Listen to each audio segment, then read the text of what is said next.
Hello, everyone. Thank you for being with us today.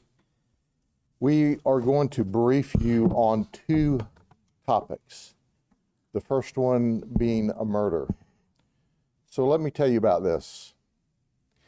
It's called Polo Park, Polk, Orange, Lake, and Osceola.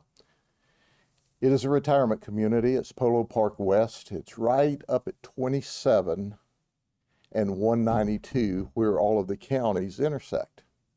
It is a remarkable retirement community where people not only retire in their golden years, but they look out for each other. It's a fun community. It's a fun place to live.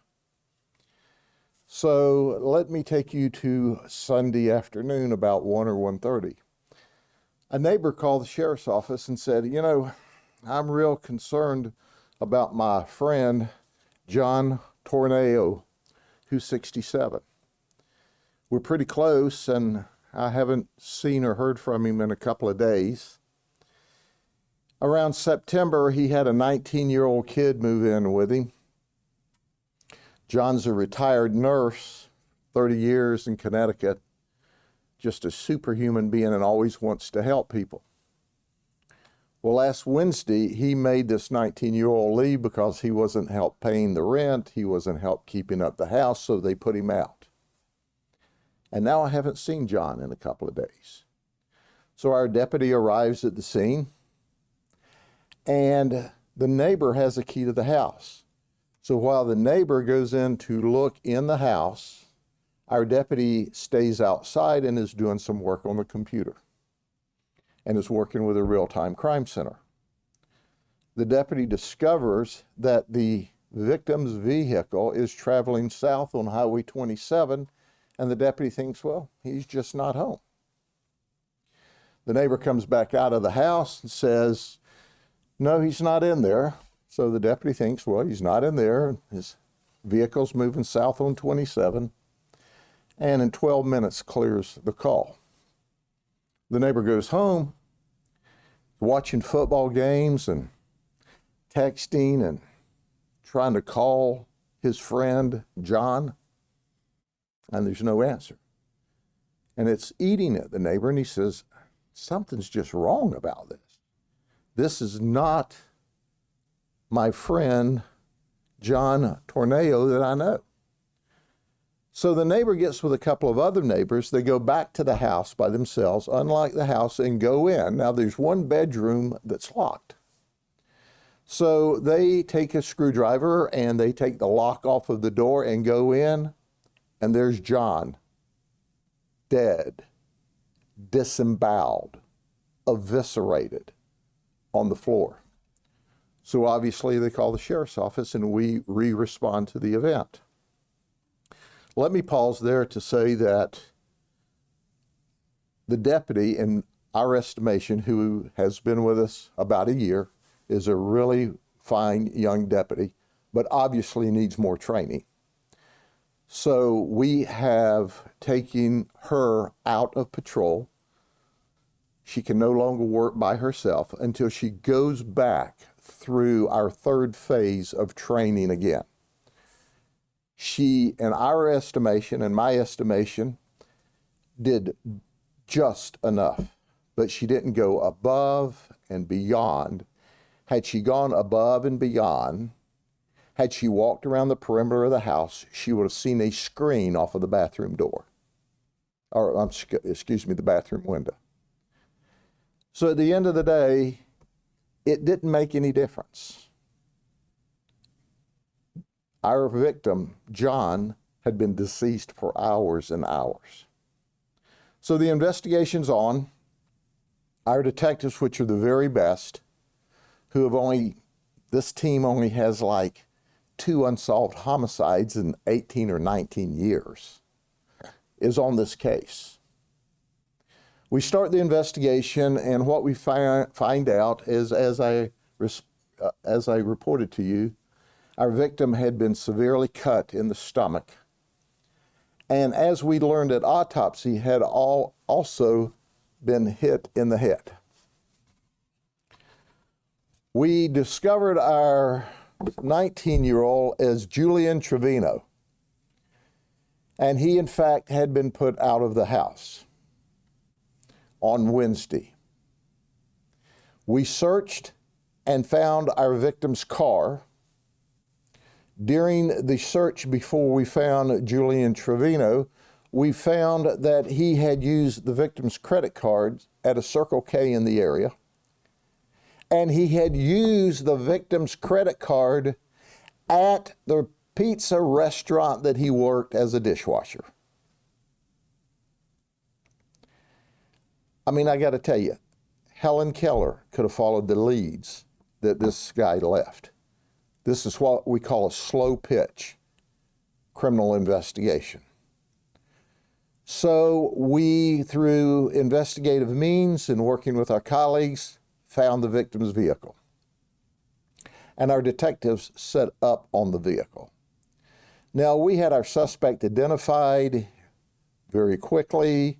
We'd gathered evidence very quickly, and we're watching the vehicle. Now it's about 4 o'clock on Monday morning. We see our suspect come out and get into the victim's vehicle. Our detectives immediately try to take our suspect, Julian Trevino, into custody.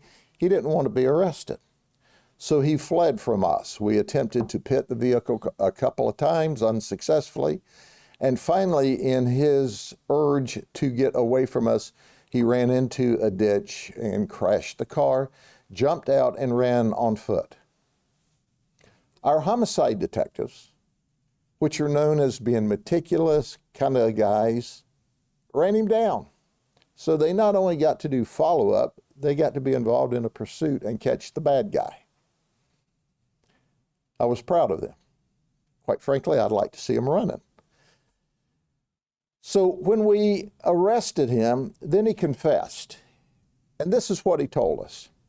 I was really angry when he put me out of the house, and now I'm having to live in a shed by a friend's house.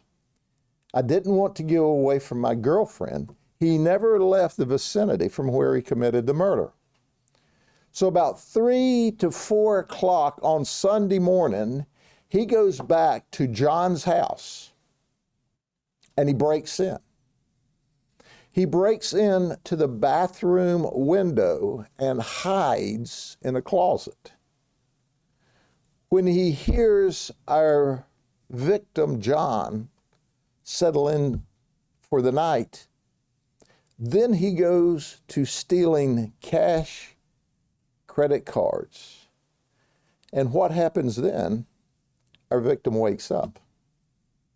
He sees Julian. He understands who he is because he's lived with him since about September.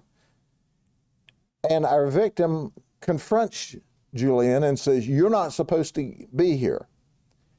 At that point in time, our suspect told us, "I shoved John down on the bed and ran to the kitchen and retrieved a knife,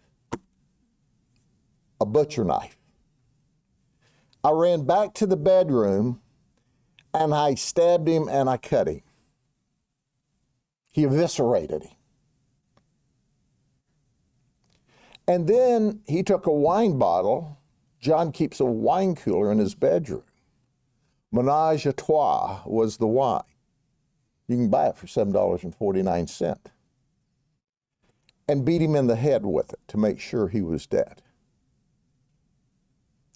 Then he took the wine bottle and the knife, left the neighborhood.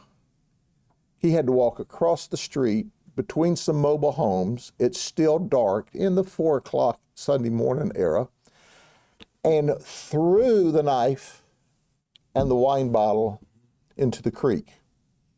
He told us he did that, and we were able to go back and recover both of them.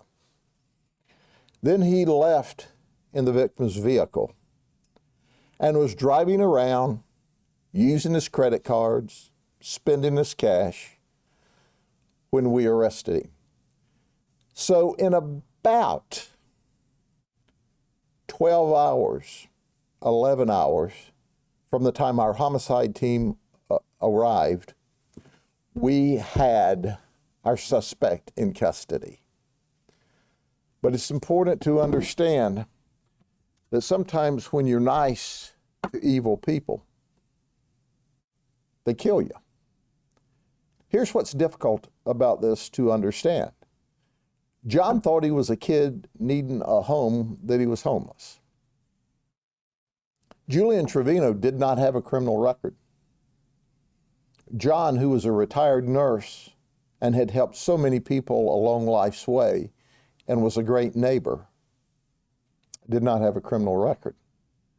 And this all started because another neighbor was going to John's house to provide holiday goodies and help celebrate the Christmas season. It's sad. It's real sad. But we have him in custody. We have evidence, mountains of evidence, and now we are wrapping up the investigation, whereupon we will make sure that Julian, at a minimum, spends the rest of his life in prison.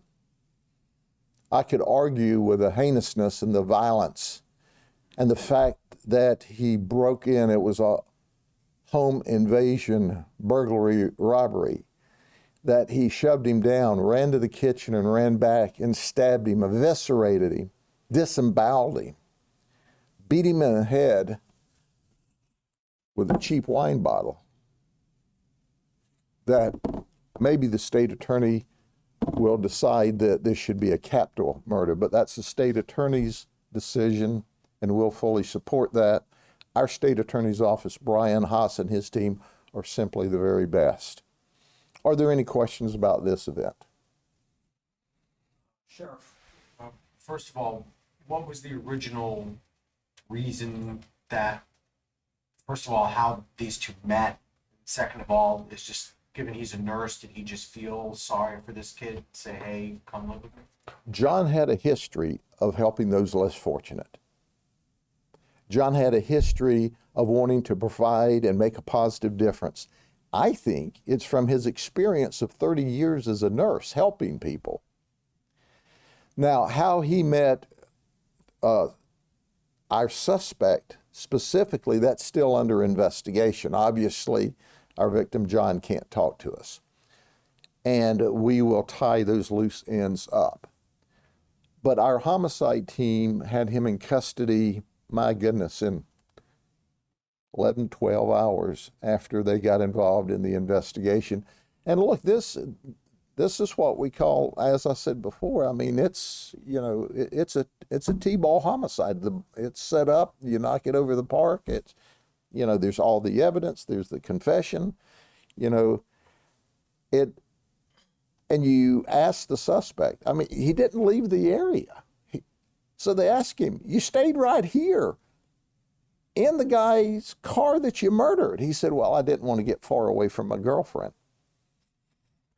Well, he's far away from her now. She lives up in the northeast part of the county, and he's an hour away at the South County Jail, and he's going to get further away upon his conviction. He's going to the other end of the state for at least the rest of his life, at best. There's no reason for it. It's just vicious and violent and should have never occurred, and it happened to a man who tried to help him, and he wouldn't help himself. So finally, John put him out of the house. I understand he doesn't have any significant criminal history, or maybe any criminal history. Have you been able to find anything in his background that suggests this type of outburst or behavioral issues at school or what have you? Right. That will be the follow-up investigation, as you well understand. We just found the knife this morning. We've actually found the wine bottle, and we found the suspect's shoes. So we asked the suspect, why did you throw your shoes into the creek along with the wine bottle and the knife? He said, well, that's the only blood I got on me that I could tell was my shoes, so I threw them away too. And this was in the dark of night, and then he was out of the community. But I applaud the neighbor who said, look, I'm friends with John. He's a super nice guy. This is way out of the normal zone, and he kept digging in. until we got to where we needed to be with this investigation. John, have any family, next to kin you've been able to find? We're working on that now. He's from Connecticut. That's where he spent 30 years. And I think my folks are working on some next of kin now.